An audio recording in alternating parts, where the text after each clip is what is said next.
Moi, le premier truc que je pense à chaque fois que je parle de ça, que ce soit dans ce genre de contexte ou même entre amis, etc., c'est que c'est des sujets super douloureux, en fait, quoi. C'est très compliqué parce que ça touche à l'intime, que ça touche, ça touche à la souffrance de gens, soit de gens qui sont concernés, soit de gens dont les proches sont concernés, etc. Donc c'est super compliqué, en effet, de pas dire des choses qui pourraient faire du mal.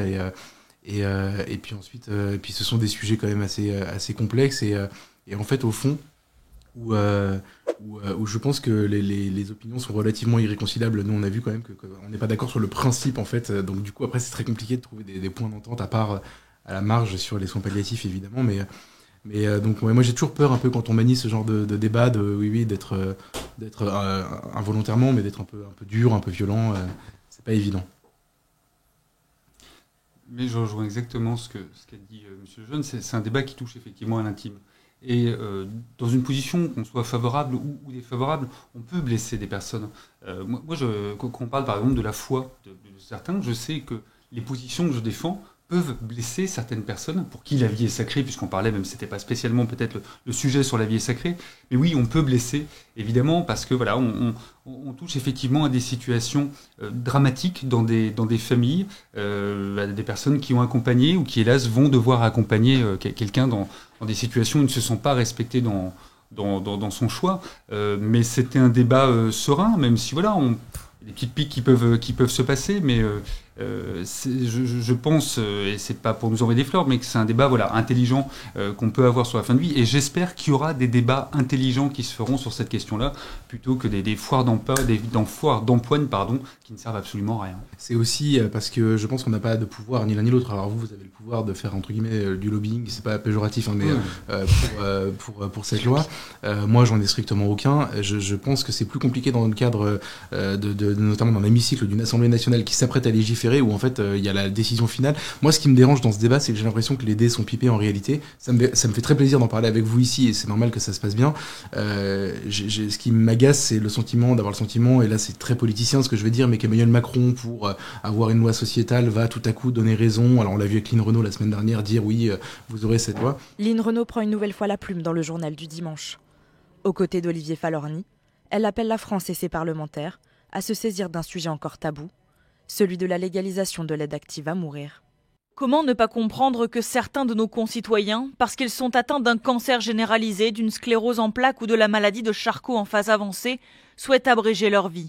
Que pour ces raisons-là, qui sont en fait des mauvaises raisons, et là pour le coup je pense que même vous pourrez être d'accord sur le fait que la raison politicienne est un peu dégradante entre guillemets, j'aime pas l'idée que parce qu'il l'a décidé, que l'Assemblée va le voter sans trop de suspense, on va justement être privé d'un débat intelligent.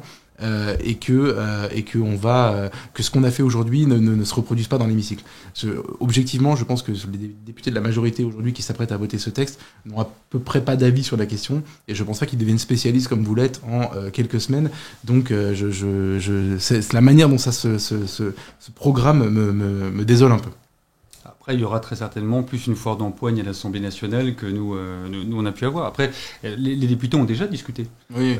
Et ce débat, il date d'il y a 40 ans. Hein, donc, on a commencé ce débat, vous m'aviez dit, vous avez gagné la bataille de l'opinion.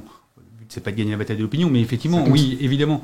Dans tous les sondages, et peu importe la question, la manière dont elle est posée, fort heureusement, c'est pas pour ou contre l'euthanasie, parce que je serais incapable de répondre à pour ou contre l'euthanasie, mais la majorité des Français, oui, répondent qu'ils souhaitent évidemment qu'il y ait une nouvelle loi qui puisse légaliser l'aide active à mourir et l'accès universel aux soins palliatifs. Alors cette convention citoyenne, peut-être qu'elle permettra justement d'apaiser les choses.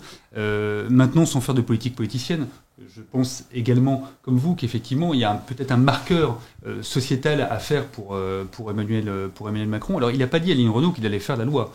Je me méfie toujours effectivement des phrases, et on parlait de François Hollande, donc maintenant j'apprends à interpréter les phrases comme elles peuvent être dites. Oui, il m'a pas confié qu'il allait faire la loi. Peut-être qu'il l'a dit en secret à Lynn Renault, mais ce qu'il a dit publiquement, c'est pas ça. Il a dit nous ferons effectivement une convention citoyenne. À voir si effectivement il fera une loi, mais j'attends beaucoup moi de cette convention citoyenne pour que chacun vraiment puisse s'exprimer et que chacun soit à respecter dans son expression. J'espère que ça arrivera, vraiment. Donc je suppose que vous n'avez pas changé d'avis là, sur vos convictions à la base. Ça, je vous pose même pas la question. Vous n'avez pas changé d'avis? Mais alors, non, j'ai pas changé d'avis, voilà, et je pense pas que Monsieur Lejeune ait changé d'avis. On a chacun nos convictions sur sur ce sujet-là. Mais moi, ce que je tente d'expliquer à chaque fois, c'est voilà, j'ai pas de vérité, j'ai pas de certitude sur ce débat-là. Donc ça m'intéresse effectivement à chaque fois de comprendre pourquoi on peut proposer les craintes qui existent. Et vraiment, j'assure tout le monde que sur ces craintes-là, on respectera chacun. C'est des craintes qui peuvent être tout à fait légitimes, mais on se battra pour qu'évidemment, ces craintes-là ne se transforment pas en réalité et qu'on protège, on cadre vraiment les choses. Donc vous êtes prêt à faire des concessions à l'avenir sur ce que vous pensez pour réussir à faire une... Vous voulez pas forcément de loi sur la légalisation de l'euthanasie, mais... En fait, je suis même pas sûr que ni vous ni moi d'ailleurs ne soyons prêts à faire des concessions. Ce qui est intéressant, c'est que comme on n'est pas d'accord sur le postulat de départ de la discussion et sur la notion de libre choix, moi je suis en fait, vous êtes pour le libre choix et moi je pense que le libre choix est une aliénation et qu'en fait ça ne règle pas le problème. À partir de là, en fait, il n'y a pas de concession à faire, les chemins divergent. Mais c'est vrai que ce qui m'a beaucoup intéressé dans vos propos, c'est je comprends déjà le cheminement intellectuel, donc je sais que dès le début, moi je l'infirme, mais bon, je comprends comment vous le faites, et je vois les arguments, je vois alors vous êtes beaucoup plus spécialiste que moi du sujet, parce que vous y passez beaucoup plus de temps, mais je trouve ça toujours intéressant, évidemment, d'écouter quelqu'un qui dit l'inverse de ce que je pense, et qui le dit courtoisement, quand même, c'est pas souvent, donc c'est gentil. C'est ça qui est intéressant dans un débat. Si on débat avec des gens avec qui on est d'accord, il n'y a rien d'intéressant. Au contraire, il faut savoir se confronter aux idées des autres. Et je vais vous dire, je pense que si on demande, nous en interne à la DMD, on me dit, mais tu te rends compte, tu as débattu avec Geoffroy Lejeune, mais quand même, etc. Mais moi, je suis très content qu'on débatte ensemble. Il faut débattre absolument avec tout le monde et ne pas rester dans l'entre-soi.